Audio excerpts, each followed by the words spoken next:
In the letter, Mr. Trump's attorney says that remedies could include but are not limited to monetary damages without naming a specific dollar amount. It caps a blistering day between the president and his former top advisor, who Mr. Trump says has, quote, lost his mind.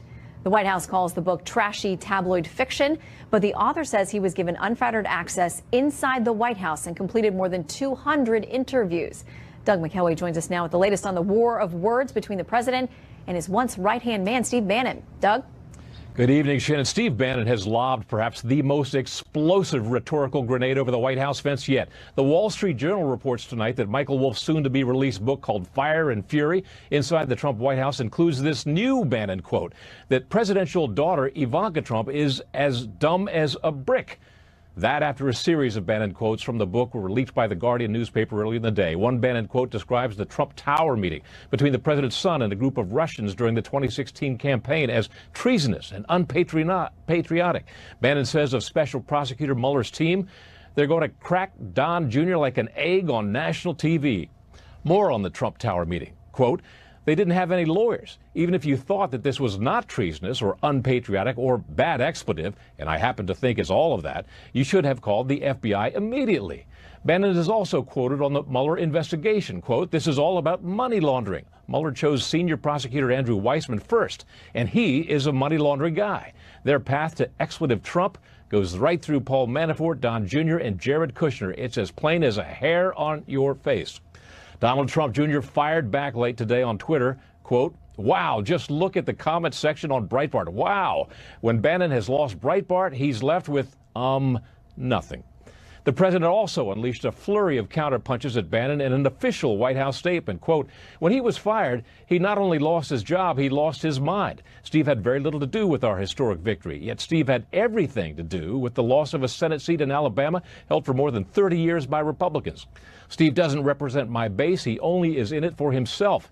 Steve pretends to be at war with the media, yet he spent his time at the White House leaking false information to the media to make himself seem far more important than he was.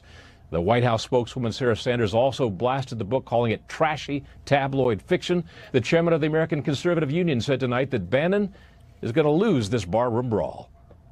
I think Steve Bannon is an important voice, but I think he's greatly marginalized his voice because what this looks personal, this looks petty. It's about who did the most to help Donald Trump win.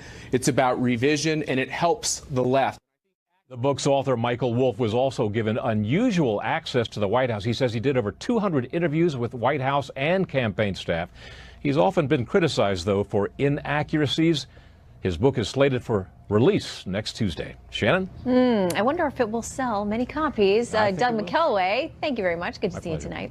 All right, so as we've been reporting, the president's attorney is sending Bannon a cease and desist letter. Joining us now to talk about that and more, Isaac Wright, former executive director of the pro-Hillary Clinton Correct the Record Super PAC, and Alexandra Smith, the executive director for America Rising PAC. Great to have you both with us on a very quiet night in D.C. as the news breaks hour by hour. All right, so let's talk about some of these things. Doug had this quote that I want to read and have you guys react to. This is attributed to Steve Bannon. You realize where this is going. He's talking about the Russia investigation. This is all about money laundering. Mueller chose senior prosecutor Andrew Weissmann first, and he is a money laundering guy. Their path to blanking Trump goes right through Paul Manafort, Don Jr., and Jared Kushner. It's as plain as a hair on your face. He went on to have some pretty nasty things to say about Jared Kushner. Isaac, not surprising. Those two did never seem to get along. Yeah.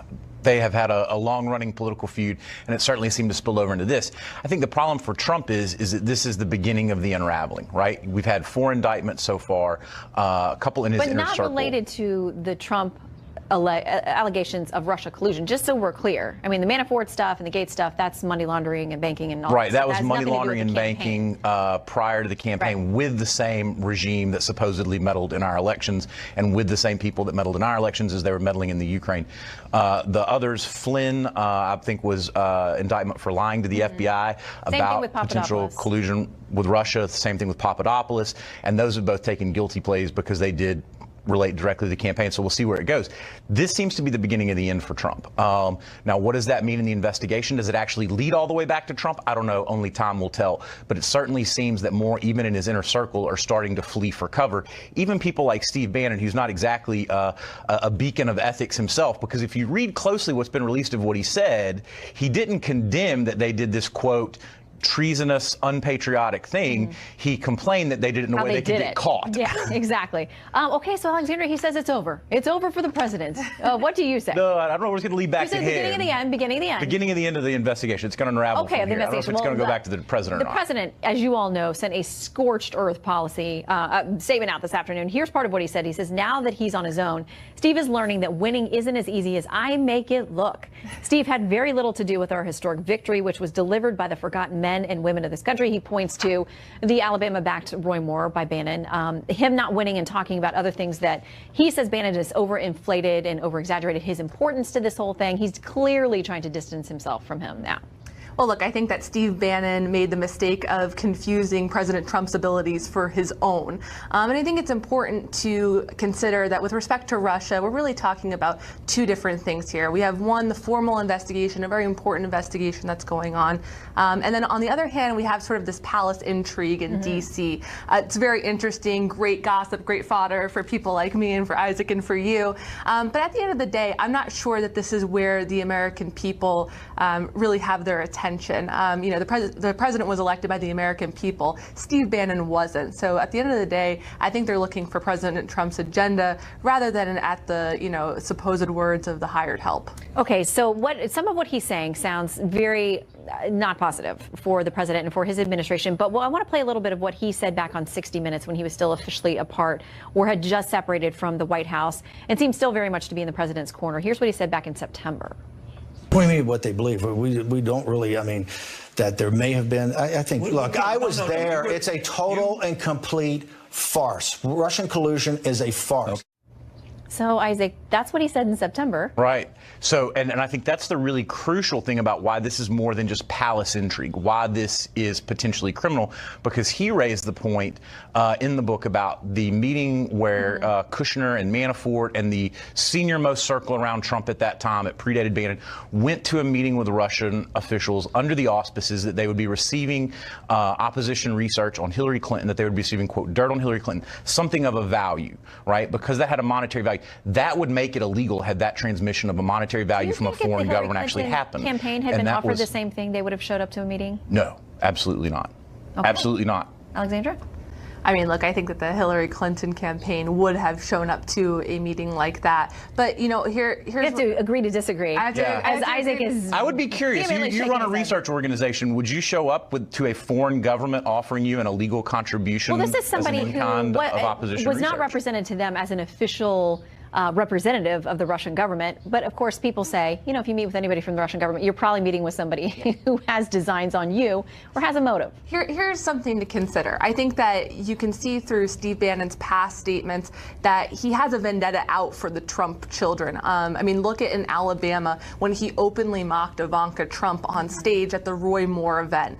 So he clearly has an agenda out for the kids. So it wouldn't be surprising to me that he would necessarily say these things about Don Jr. because we've seen his penchant for attacking the Trump children in the past. You know, that being said, I think look at the scorecard since Bannon has left the White House. On the one hand, we have tax reform that got passed. That's a huge victory for President Trump and the Republicans. On the other hand of the ledger, we have Steve Bannon, who, you know, hangs the Alabama Senate race. But if I can finish the point I was making about that meeting in New York, that's where the bombshell is. It wasn't the fact that meeting happened. We knew it happened. We knew the intention that was laid out. That's all been documented. The emails have been turned over.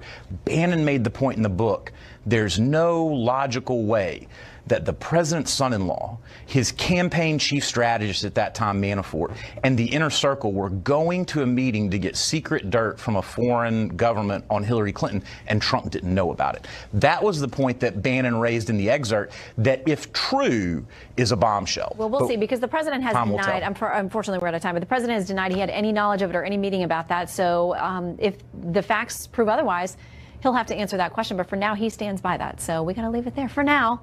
But I'm sure there'll be another scandal erupting soon, so come back. Good to see you both. Thanks. Good to see you. Thanks so much. All right, this is a Fox News alert on the other big showdown in Washington between the chair of the House Intelligence Committee and the DOJ. The Justice Department says it is ready to hand over documents regarding the Russia investigation to the committee as the deadline is closing in. The Republican chairman of the committee, Devin Nunes, had given the DOJ and FBI until tonight at midnight to hand over the documents and a witness list related to the so-called dirty dossier. That's that salacious, unverified report on President Trump's alleged activities in Russia before he was elected, compiled by a former British Secret Service agent. And now the House Intelligence Committee says it has reached an agreement to get what it asked for. It's looking forward to receiving the documents over the coming days. All this after the top DOJ and FBI officials met with Speaker of the House Paul Ryan today. Here's Chief Intelligence Correspondent Catherine Herridge to sort it all out for us. Shannon, Fox News has also confirmed that the Deputy Attorney General and FBI Director requested and got a meeting today with the House Speaker about the Russia case. A short time ago, the Deputy AG Rod Rosenstein passed reporters without taking questions. All this as a key defendant launches a new line of attack. According to the 17-page civil complaint, former Trump campaign chairman Paul Manafort and his legal team argue the Russia probe has gone beyond the scope of the special counsel regulations, calling Robert Mueller's investigation unmoored from the original mandate to investigate links and/or coordination between Russia and the Trump campaign. There may be a fair legal question about the scope of the independent prosecutor's jurisdiction, but Judge Jackson will decide that. The judge that actually has the criminal case in front of her is the one who's going to have the final say on that. In October, Manafort and his business partner Rick Gates pled not guilty to allegations of money laundering and making false statements for their work in Ukraine. The attorneys are now under a gag order, but said at the time there was no Russia connection. Those activities ended in 2014, over 2 years before Mr. Manafort served in the Trump campaign. Writing in the New York Times, the opposition research firm behind the unverified Trump dossier called on Congress to release transcripts of their closed-door testimony. The co-founders of Fusion GPS said they do not believe the dossier alone sparked the FBI Russia case. But Republican Senator Chuck Grassley called out the former journalists, who he says demanded the transcripts be kept confidential and refused to answer dozens of questions voluntarily.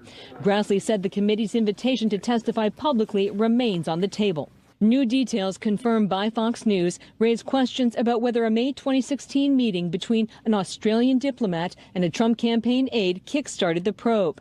The former director of national intelligence said this week the campaign aide was not on his radar. George Papadopoulos was not a name on my scope when I left now almost a year ago.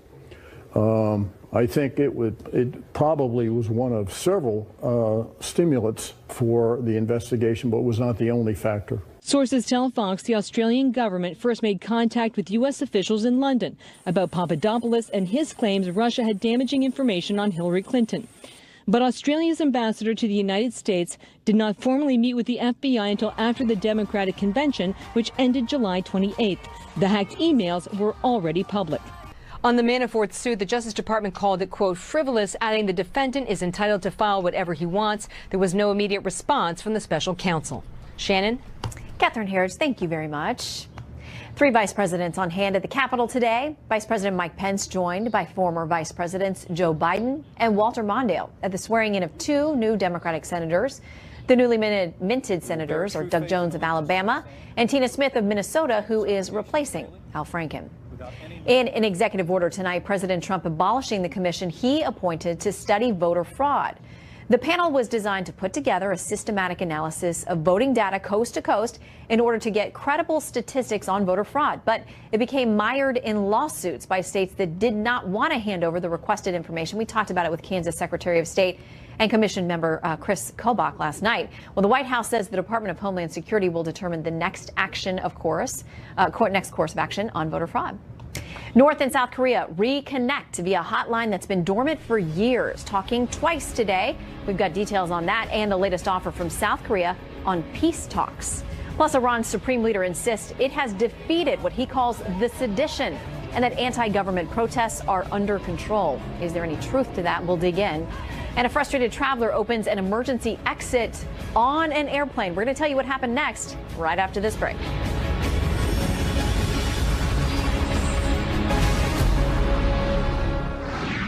Kim Kim Jong-un, in his New Year's speech, said that the nuclear button is on his desk at all times. President Trump responded with his tweet that his nuclear button is bigger and more powerful than the North Koreans, and so it goes, as the Hermit Kingdom has recently reopened communications with South Korea and actually may send a delegation to next month's Winter Olympics in Pyeongchang. National security correspondent Jennifer Griffin on the aftermath of the tweets and the latest on the standoff on the Korean Peninsula. Shannon, no official reaction from the defense secretary to the president's tweet about how big his nuclear button is, but certainly there are concerns the president's tweet ratchets up the mano-a-mano brinkmanship and could interfere with efforts by South Korea's president to engage North Korea in talks. So far, North Korea has not officially accepted the invitation of South Korea's president, despite Kim Jong-un having proposed talks in his New Year's address. South Korea has proposed those talks be held in the border village of Panmunjom next Tuesday. China's foreign ministry responded to the president's tweet this morning. Currently, the situation on the peninsula is sensitive and complex. We hope all parties concerned can remain restrained. What is said should be conducive to alleviating the situation, and what is done should help the early resumption of dialogue. North Korea resumed a hotline with South Korea, which has been used twice in the last 24 hours. That hotline had been down since last February. I am told there was more movement seen at known ballistic missile bases as recently as this morning. Last week, the intelligence community started seeing movement near Pyongyang that suggested North Korea was prepping for another ICBM launch. That test was expected to take place this week. I'm told by well-placed U.S. defense sources here at the Pentagon, North Korea's research and development schedule is likely to be fast-tracked to fix the problems encountered during that last intercontinental ballistic missile launch, which was higher than ever before but failed on re-entry. I am told that there are signs the test could be delayed, perhaps because of the anticipated talks between North and South Korea, but there is also a feeling among intelligence analysts that Kim would like to come to the table with an even more advanced capability. I'm also told if North Korea does not begin dismantling its nuclear program, that the U.S. will take preemptive military action in the coming months. The situation remains delicate. Shannon? Jennifer Griffin for us at the Pentagon. Thank you. Well, the Iran Revolutionary Guard insists tonight it has defeated what it's called the sedition and that anti-government protests are under control. More than 20 people have died during more than 6 nights of the unrest in Iran, and Reuters is reporting there are fresh protests in some cities tonight. Comes as thousands attended pro-government rallies to counter the unrest. Analysts say many of them are government workers. Iran's supreme leader on Tuesday blamed the original protests on meddling by Iran's enemies. Joining me now to talk about that and more, Lanhee Chen, a Hoover Fellow and former policy director for Mitt Romney's 2012 presidential campaign, and Jonathan Wachtel, the former press secretary for Ambassador Nikki Haley. Great to have both of you with us tonight. Good to be with you, Shannon. Okay, I want to read a little bit of what we're getting from the head of the Revolutionary Guard so we can address that. We'll start there. He says, tonight we can announce the end of the sedition. There were a maximum of 1,500 people in each place, and the number of troublemakers did not exceed 15,000 people nationwide. A large number of the troublemakers at the center of the sedition who received training from counter-revolutionaries have been arrested, and there will be firm action against them. Lanhee, where do we go with that statement? Does that square with the numbers of what you've seen? I mean, social media was shut down. It's tough to know accurately about numbers and people and what continues. It is difficult, Shannon, to know exactly. One thing we always knew was that the Iranian regime was going to strike back, and they were going to strike back hard. So this should be no surprise that they are taking this action, that they are advertising this action. I think one of the challenges with the current uprising is that it doesn't really have a singular leader in the same way that the uprising in 2009 had, the so-called Green Revolution, and of course the original Islamic Revolution back in the late 1970s. So this particular set of protests is a little bit more diffuse. It lacks a central leader. It originally started as an anti-corruption, sort of anti-economic policy sort of set of protests, and now has morphed into a general anti-government set of protests. So we'll have to see what happens. But there is no question that the Iranian regime has the power to set down whatever revolution, whatever sort of protest there might be, and they're exercising that power now. And Jonathan, Ambassador Haley has said the people are crying out for freedom, and it's up to us to stand with with them. How does that translate logistically, practically? What can we do? A couple of things. First of all, even saying that is a departure from what we witnessed in 2009 when the Obama administration pretty much ignored the Green Movement and left those poor protesters to the crack forces, the Revolutionary Guards, who just demolished them and slaughtered so many. It's a vicious cycle. So even coming out and speaking out against this and letting the Iranian regime know that they're on watch, knowing that the United States is paying attention this time, is such an important thing. Now, the other thing that Ambassador Haley has announced is that she is pushing for a Security Council meeting. Now, that is going to be a little bit difficult given that Russia and China are members of the Security Council, and those are two countries who are not known for being liberal democracies and actually have a track record of crushing dissent in their own countries. So I wouldn't anticipate too much traction within the Security Council, but even bringing it to the attention of the Security Council, trying to get a meeting in place, it remains to be seen when that meeting might take place. It remains to be seen in what format that meeting would happen.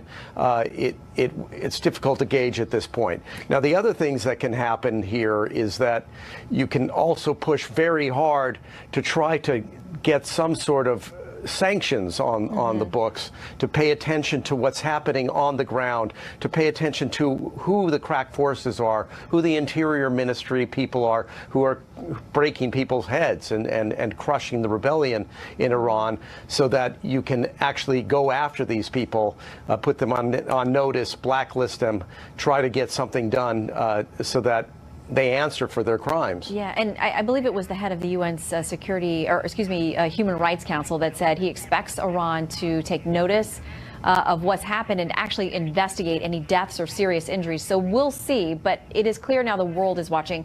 I want to ask you all quickly about North Korea. We're just about out of time, so Lanhee, I'll ask you. We're now hearing about open conversations, this hotline that had been not used really between the two countries, North Korea, South Korea, is now functioning again. They're talking nicely about the Olympics and other things. What do you make of it? Well, the danger here, Shannon, is that what Kim Jong-un is trying to do is to drive a wedge between South Korea and the United States. Obviously, South Korea, our ally, our partner in all of this.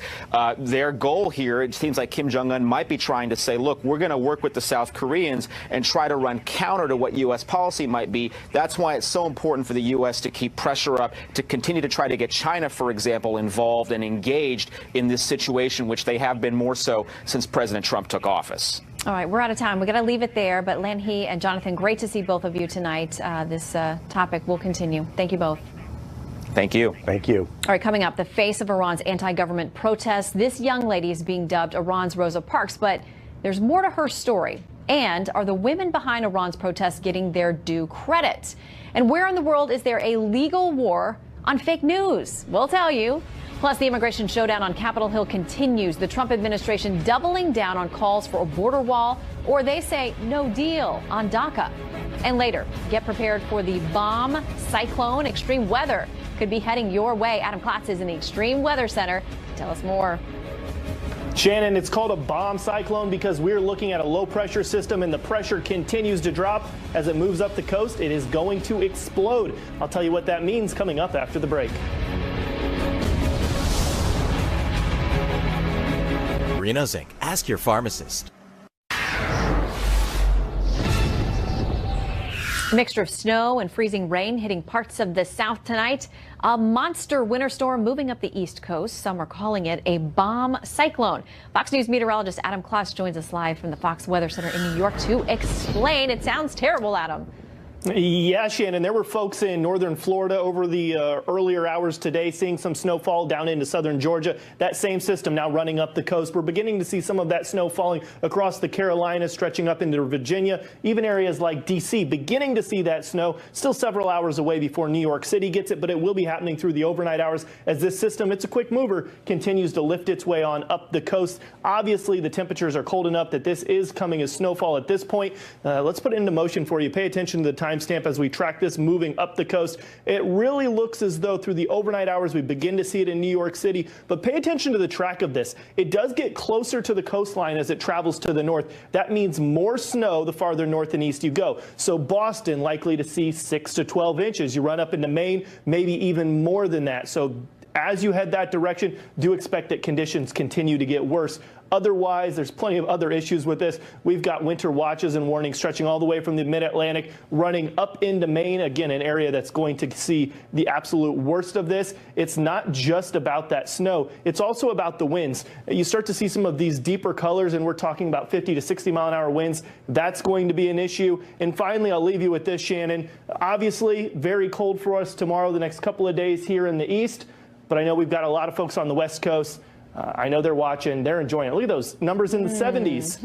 I would love to be out there right now. I would too, and that's normally what my parents have down in Florida, but it snowed there today where they were. You mentioned the Panhandle. They were pretty excited about it, though. I guess if you don't get it all the time, it is pretty exciting. Yeah, not for me. I hear you, Adam. Thank you very much for the update. All right, new year, new laws. Like the self-serve gas law in 36 Oregon counties. Oregon and New Jersey, you know, they've long been the only two states that prohibit motorists from pumping their own gas. Now, some of the reaction has been pretty funny. A 62-year-old in Oregon admitted he didn't know how to pump gas. And a lot of people saying, I don't want to smell like it either. As you can see, the internet was merciless in its response, with one Wisconsin resident writing, "It's not that hard, people." Quirky new laws. Well, it's no secret California Governor Jerry Brown and some state lawmakers are no fans of the president, most notably the new tax law and the president's push to cut down on illegal immigration and chain migration. Trace Gallagher reports that those Golden State lawmakers are fighting back. Trace. Shannon, in California, which has by far the nation's largest illegal immigration population, it is now against the law for police to ask people about their immigration status or to participate in federal immigration enforcement actions. California lawmakers have openly said the law is in response to President Trump's immigration agenda. There was no mention of President Obama deporting more illegal immigrants in each of his 8 years than President Trump did during his first year. In sponsoring the sanctuary state bill, California Democratic State Senator Kevin De Leon cited this Texas dashcam video of a mother pleading with a state trooper not to deport the father of her child. Watch. Is he the dad? Yeah. Does he have a visa? Can you send a Border Patrol agent over here? Oh, they're gonna take it, sir. They're taking everyone. De Leon called the video heartbreaking, though he failed to mention the heartbreak endured by the family of Kate Steinle, who was killed by an illegal immigrant, or of the numerous families who lost loved ones to illegal immigrants driving drunk. Immigrations and Customs Enforcement has blasted California lawmakers for putting politics over safety, quoting, "Disturbingly, the legislation serves to codify a dangerous policy that deliberately obstructs our country's immigration laws and shelters serious alien criminal offenders." California is also working to circumvent the administration when it comes to taxes. Under the new federal tax law, residents are only allowed to write off $10,000 in state and local taxes. But California lawmakers believe that unfairly targets high-tax states. So they're now proposing that residents be allowed to pay the first $10,000 of their tax bill and make a charitable contribution to the state for the rest. So in other words, California still gets all of its money, but taxpayers would then get to write off the entire amount. New York Governor Andrew Cuomo also believes the new tax law is unfair to his state, but instead of looking for a loophole, Cuomo is looking to sue the feds, accusing them of double taxation. Shannon. Anybody? Where in the world? In about 90 seconds, Irish police are investigating a deadly stabbing for possible terrorism. A Japanese man was stabbed to death, 2 others injured in separate attacks. An 18-year-old Egyptian has been arrested. He had been seeking asylum in Ireland, according to police. A prominent lawmaker becoming one of the first hit by new hate speech laws in Germany. Beatrix von Storch leads Germany's anti-immigrant Alternative for Germany party, and she got in trouble for slamming the Cologne police for sending a Happy New Year's tweet in Arabic. After directing some controversial comments about Muslim men at the Cologne police, Twitter froze her account, and now the police have filed a criminal complaint against her for hate speech. French President Emmanuel Macron is declaring legal war on fake news tonight. Media providers would be forced to comply with new transparency rules still being formulated, and the government would have the power to cancel broadcasting rights in France. The death toll from a bus crash in Peru rising to 51, making it one of the deadliest accidents in Peruvian history. The bus ran off a narrow stretch of highway known as the Devil's Curve after colliding with a tractor trailer. And in Spain, a Ryanair passenger reacting to a series of delays by opening the emergency exit door, you know you've thought about it, and stepping onto the wing and then sitting down in an apparent protest against the rigors of travel. He was talked back into the plane and then arrested by Spanish police. Well, the immigration showdown on Capitol Hill continues. The Trump administration doubling down on calls for a border wall or no deal on DACA. Later, the face of Iran's anti-government protests, this young woman's being dubbed Iran's Rosa Parks. But there's a lot more to her story. And are the women behind Iran's protests getting their due credit?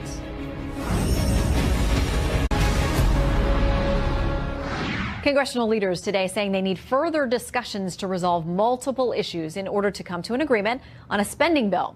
The Trump administration doubling down this morning on its position that there will be no deal on the Deferred Action for Childhood Arrivals, or DACA, unless funding for the border wall is included. There is no DACA without funding for the wall. The wall is to be built. He made that promise. It's begun. It's incredibly important for folks to see tangibly that we are getting tougher on border security. Joining me now, Fox News contributor and former Trump Hispanic Advisory Council member Steve Cortes. Good to have you with us tonight, Steve. Good night. Thanks for having me. Okay, so what do you make of this? Because listen, you know what the Democrats' position has been over the last few months. Like, you're not getting your funding. If we don't get DACA, the president says you don't get DACA if I don't get my wall, and if I don't get more, getting rid of the visa lottery and chain migration, all these kinds of things. I mean, is there anywhere they're going to meet in the middle? I think eventually they will. Look, elections have consequences, and the Republicans, and particularly Donald Trump, were very clear on this issue in 2016. Listen, I was part of the campaign, and I will tell you that I don't think any single issue resonated with voters quite as starkly as this one did about building the wall and securing our southern border. So this was a promise made, and it's going to be a promise kept. Regarding DACA, I think the president has shown great compassion. What President Obama did was tried to act like a king, and by executive edict, he tried to wave his scepter and make law on his own. That's not the way it works in the United States. Now we're doing it the right way with the Congress. So I do want these DACA young adults protected. The president showed compassion in extending this deadline so that we can work out a compromise. But something has to come back in return. That's the art of the deal. That's politics. And what should come in return? I think it's two things. It's restrictions on chain migration, and it's resources for the border. Both of those are foundational principles of the Trump movement. Okay, interesting that DHS Secretary Nielsen was asked about whether or not the president foresees a path to citizenship for these dreamers. Here's what she said. I think he's open to hearing about the different possibilities and what it means, but to my knowledge, there certainly hasn't been any decision from the White House. That wasn't a no. You know that upsets a lot of people who they followed this campaign with the president, who talked about cracking down on illegal immigration and sending people home, building the wall. If they hear there's even a hint that the president would agree to a path to citizenship in this scenario, the base is not going to be happy. Right. No, listen, I think that's true. I would also say this, though, Shannon, in the president's defense, if he does make that decision, and I don't know where he's going to land on it, but if he does, the DACA people are a different category of illegal immigrant. They just are. They didn't choose to break our immigration laws. They were brought here as children. And so I think that they should be treated differently than other illegal immigrants who do not deserve a path to amnesty or to full citizenship at all. My advice to the president for even these DACA folks is that they should be allowed to stay, but not a path to citizenship. And I think, by the way, one of the reasons the Democrats insist on that isn't because they have such great compassion, they just want to see them as citizens. It's because they want their votes. And the Democratic Party has been very crass on this issue. They want as much amnesty for as many people as possible because they believe those they amnesty will then vote for them in return. And so I think we need to stand on principle. And by the way, when I say stand on principle, I also mean the principle of protecting legal immigrants. People like my father, who went through the very difficult process, expensive, time-consuming process to become a legal American. It's incredibly disrespectful to them to say that others who do it illegally can hop the line and still somehow become citizens. Yeah, and I think that there are some misperceptions. A lot of people just maybe assume wrongly that these are all people that are fleeing violence in South and Central America. But really, when you look at it, DACA people are from all over the world. We have people who've come in through Iran and Pakistan, Venezuela, come into the U.S. from those countries. So there's a lot more to this conversation, I think. I want to read something from FAIR, which is the Federation of American Immigration Reform. They say this: the DACA program was illegal, but it was also bad from a long-term policy perspective. Rewarding people who violate our laws only encourages more people to become lawbreakers. Not a lot of time there, but I want to give you a chance to respond to that point. No, listen, I do get that point. It would be like the IRS saying we're not going to punish people who cheated on their taxes for the last few years. Well, you're encouraging them to cheat going forward. So I think that's a fair criticism. I would say this, though, just briefly, is that it should sunset. This cannot continue. If the DACA people are protected, these young adults, it has to be enshrined in law that there will be no more of this going forward, because we can't encourage people exactly to break our laws. Yeah, well, you know, a lot of people feel that way about President Reagan back in the 80s. So we'll see how this plays out. There's a lot more negotiating to do. Steve, great to see you. Thanks for having me. All right, historic protests in Iran led largely by women. More on their stories just ahead. And Motel 6 sued. Details on the looming legal battle over this one. You won't believe it. Next. Turning over the names of your own guests, in some cases leading to people being detained. For the life of me, I can't understand what possessed Motel 6. So you'd have to ask Motel 6 their motivations.